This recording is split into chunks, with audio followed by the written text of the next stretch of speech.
Hello दोस्तों, नमस्कार। चलिए शुरू करते हैं। तो काफ़ी उतार-चढ़ाव के बाद आज कुछ थोड़ा-सा पॉज़िटिव दिख रहा है। तो उस पॉज़िटिव एक्चुअली पॉज़िटिव क्या अर्निंग बेस पे ही दिख रहा है, और ख़ासकर यूएस का जो टेक शेयरों में जो अर्निंग बेस हुआ है ना, मतलब जो क्वार्टरली रिज़ल्ट वगैरह है, वो अच्छा है। बाकी ट्रम्प साहब की तरफ से अभी बोल रहे हैं कि हम प्रोजेक्ट फ्रीडम स्टार्ट कर दिए हैं, जहाँ जो शिप सबको बाहर निकालने का हम काम करेंगे, है ना? अगर ऐसा करते हैं और सक्सेसफुली होते हैं, तो ये एक अच्छी खबर है। और ईरान ने भी इससे इससे क्या होगा कि आपको तेल का दाम गिरेगा, है ना? तेल का दाम जो है कंट्रोल होगा, तो कंट्रोल हुआ भी है। अभी 108 के आसपास चल रहा है, 10-11 से तो नीचे आया ही है, 15 से, तो ठीक है। तो अभी नया ईरान ने अपना 14 पॉइंट का प्लान जो है ईरान ने भेज दिया ट्रम्प साहब को कि लीजिए। पर ये ट्रम्प ने पहले तो डिनाई किया, फिर बाद में बोला कि ठीक है, हम देखते हैं। और ट्रम्प का कहना है कि हमारा जो ईरान से बात हो रहा है, किस लीडर से बात हो रहा है पता नहीं, वो लीडर वहीं का है कि कहीं और का है, मतलब बड़ा कन्फ्यूजन वाला स्टेटमेंट था। तो मोटा-मोटी ठीक चल रहा है। तो ये तो था ट्रम्प साहब का। अब आइए अपना इंडिया का, अब इधर आ जाते हैं। तो इंडिया का जैसे आप लोगों ने देखा कि फॉरेंसिक रिजर्व 703 बिलियन से कम हुआ है। तो ये भी 5 बिलियन के आसपास कम हुआ है, तो उसका भी नज़र रहेगा, है ना? और साथ में थोड़ा-सा यूएस का बॉन्ड यील्ड 4.38 है। ये भी बहुत ज़्यादा अच्छा नहीं है, ये थोड़ा नेगेटिव है। ब्रेंट 108 के आसपास है, तो थोड़ा पॉजिटिव मतलब पॉजिटिव क्या बोले, पॉजिटिव तो 85 के नीचे जाए तब ना पॉजिटिव है। मतलब यहाँ है तो थोड़ा बर्दाश्त, इस रेंज पे भी अगर रुक गया 108 पे भी, तो हालत ख़राब हो जाएगा। इसको नीचे आना चाहिए। तो अभी जिस तरह से अगर वो फंसे हुए जहाज़ों को निकालते हैं, 20,000 लोग फंसे हुए हैं, तो अगर निकालते हैं ट्रम्प, तो एक पॉजिटिव मतलब अच्छा रहेगा। तो ये चीज़ है। अब आगे देखते हैं। तो इन सब का जो डेवलपमेंट है, इसको लेके जो डॉलर इंडेक्स है उनका, उस पे हम एक्शन देखते हैं। तो डॉलर इंडेक्स का एक्शन भी कोई बहुत ज़्यादा उत्साहित नहीं है, नॉर्मल है और ठीक है। और इसी बीच में रुपया जो है, ये तो 94.93 पे अभी चल रहा है। कोई ऐसा सपोर्ट और ऐसा कुछ नहीं है, वापस से बाउंस बैक आ चुका है। और लगातार जो कमजोरी है, रुपया नहीं, ये तो ऐसा हो गया है कि करेंसी तो मतलब क्या बोला जाए, ये तो सिल्वर हो गया, इतना वॉलेटाइल हो गया। ये क्या हो गया, क्यों नहीं आ रहा है? आ जाएगा। अब इन सब के बीच में 98 पे है डॉलर इंडेक्स, ठीक है।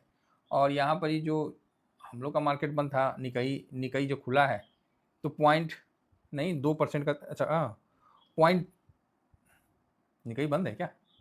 एक सेकेंड, हाँ निकई का नहीं दिख रहा है। कोरिया का मार्केट खुला है 3.5%, भाई साहब तेजी के साथ चल रहा है। और चाइना का भी मार्केट भाई 2%, भाई ज़बरदस्त है। और निकई तो फिलहाल नहीं दिख रहा खुला हुआ, है ना? तो अच्छा है ना? साथ में नैस्डैक भी ठीक ठाक है, डाउ भी मोटा मोटी ओके ओके है। गिफ्ट निफ्टी यहाँ पर ही अपना 200-250 पे चल रहा है। एस भी आपको यहाँ पर ही ठीक है 258, मतलब 1% 1.25% का तेजी चल रहा है। आप बोलोगे सर हम लोग तो वहाँ पर ही पोजीशन हल्का कर दिए, मार्केट भाग लिया। भाई 1-2% कोई मायने नहीं रखता है, ठीक है? ये चीज़ ध्यान रखिएगा। कभी आपको फ़ायदा हो जाएगा तो आप बोलिएगा सर आप बिल्कुल सही बोले, और कभी उस तरह का हो जाएगा तो बोलेगा सर आप बिल्कुल गलत बोले। 1-2% मार्केट में कभी भी कुछ भी हो सकता है। तो इसका आप लोग उतना मतलब वो मत करिए, है ना? 1-2% चलने दीजिए। अब हम आगे आते हैं।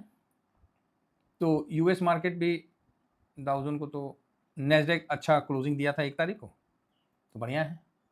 S&P इसका देखना बहुत इंपॉर्टेंट है। ये भी 1 तारीख को ओके ओके का क्लोजिंग दिया था। रसल 2000 भी ठीक दिया था, और फैंग इंडेक्स भी ठीक दिया। तो यूएस फैंग इंडेक्स तो अच्छा ही दिया, है ना? 1 दिया, और 30 तारीख से तो बढ़िया दिया। तो अच्छा दिया। तो फैंग इंडेक्स ये सब जो है काफ़ी अच्छा रिजल्ट देता आ रहा है। बाकी इंडिया का तो क्या बताया जाए। अभी इंडिया विक्स है 18.46 पे है। तो इंडिया किसी भी तरह से मतलब ज़्यादा एक्साइटमेंट नहीं दिखा रहा, साइलेंट होके चल रहा है।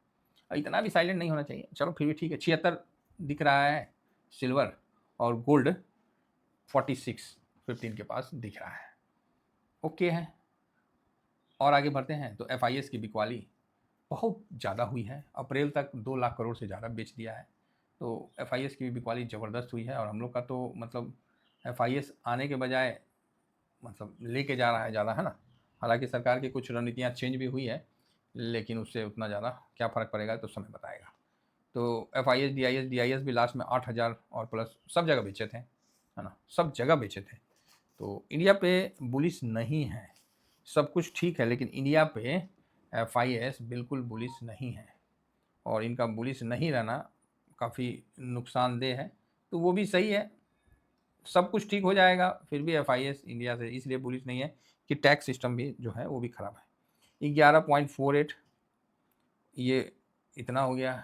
DIS 67.15 4.75%। देखिए हम ये DIS भी देखिए ना कितना बेचा। पब्लिक 73.12 पब्लिक ने हल्की खरीदारी की और प्रो हल्का इसने भी अच्छा खरीदारी किया, तो बढ़िया है। ये डाटा किसी भी एंगल से बहुत पॉजिटिव डाटा नहीं है। प्रो की खरीदारी बड़ी छोटी होती है, समझ गए, परसेंटेज में दिखता है बड़ा, लेकिन ग्राउंड में इसके कॉन्ट्रैक्ट, इसकी खरीदारी उतनी बड़ी नहीं होती है। तो ये चीज़ मैं आपको बता दूँ। FIS काफ़ी नीचे है, DIS 86 से नीचे आ गया है। तो अब देखना है कि कैसा मतलब हरकत रहता है। इसी प्रकार नीचे आता रहा तो मुश्किल है कि मार्केट यहाँ से बहुत जल्दी तेज़ी की तरफ ऊपर बढ़ेगा।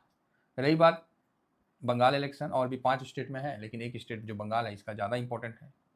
तो बंगाल इलेक्शन का फोकस रहेगा, वही 100-200 पॉइंट तेज़ी हो जाएगा, या नहीं रहेगा तो 100-200 पॉइंट नीचे आ जाएगा। बाकी ऐसा कुछ नहीं होगा कि बहुत ज़्यादा फर्क हो जाएगा इलेक्शन से, बीजेपी आ गया तो ऐसा हो जाएगा वैसा हो जाएगा, या बीजेपी नहीं आया तो ऐसा हो जाएगा, ऐसा कुछ नहीं है। एक नॉर्मल तौर पे लिया जाए, किसी भी इवेंट को ज़रूरत से ज़्यादा ना वो नहीं किया जाए। अगर ममता दीदी जीतती है तो यार बंगाल की जनता जिताने के लिए कर रही, तो आप क्या कर सकते हो?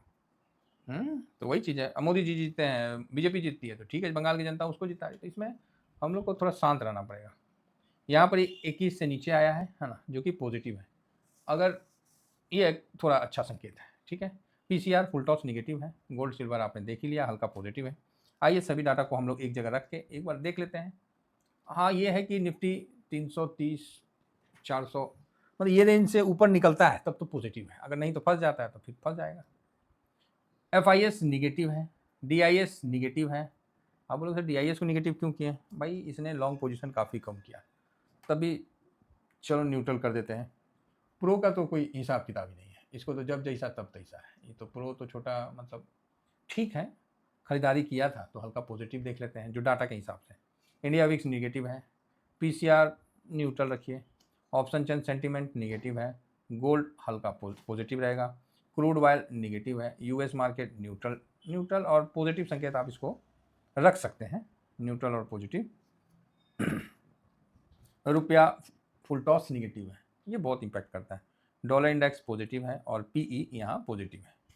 तो इतने खराब के बावजूद भी 1 2 3 4 पॉजिटिव है, 1 2 3 4 5 निगेटिव है और एक 2 3 न्यूट्रल है। तो सेम है, आप देखिए और इस हिसाब से आपको मार्केट देखने को मिलेगा। अगर मार्केट गैप अप खुल जाता है तो इसका रोल तो खत्म हो गया ना, गैप अप खुल गया तो इसका रोल खत्म, अब तो इसका रोल बचेगा। तो मैं तो चाहता नहीं हूँ कि गैप अप खुले, मैं तो चाहता हूँ कि मार्केट 24,000 पे खुले। जब 24,000 पे खुलेगा तब इसका रोल रहेगा। बाकी आप समझदार हैं, समझ गए ना। तो इंपॉर्टेंट जो सपोर्ट लेवल है वो भी आपको पता है। तो मार्केट थोड़ा सा कोई बहुत ज़्यादा खराब खबर नहीं है, और हुई गया ना 20-25 दिन तो हुई गया, लड़ाई नहीं हो रहा है, मारधाड़ वैसा नहीं हो रहा है जैसे पहले हो रहा था। तो अमेरिका का भी हालत ख़राब कर रखा है ईरान, और ईरान तो ऑलरेडी उस स्थिति में है ही। तो कोई नहीं, जैसा भी स्थिति रहेगा हम लोग का काम है कि जो फंड का मूवमेंट है उसको नज़र में रखते हुए अपना पोजीशन बढ़ाते रहना है, घटाते रहना है। हम लोग को तैयारी करना है कि मई मंथ में अपना रिटर्न जरूर अच्छा बनाने की कोशिश करना है, ठीक है। तो चलिए, बाकी जो फर्स्ट बार विजिट कर रहे हैं, ये मेरा स्विंग है, ये फ्री है, ये स्विंग है और ये शॉर्ट स्विंग है, ठीक है। जरूर ज्वाइन करिए, जैसा रहेगा सिचुएशन वैसा ही दूंगा, अलग से कुछ इसमें वैसा नहीं देता हूँ। जैसा सिचुएशन रहता है उसके हिसाब से आप लोगों को मैं जो करता हूँ वही प्रोवाइड करता हूँ। मैं किसी को बाई सेल का रिकमेंडेशन नहीं देता हूँ, जो मैं करता हूँ वही मैं बताता हूँ। थैंक यू वेरी मच, जय हिंद।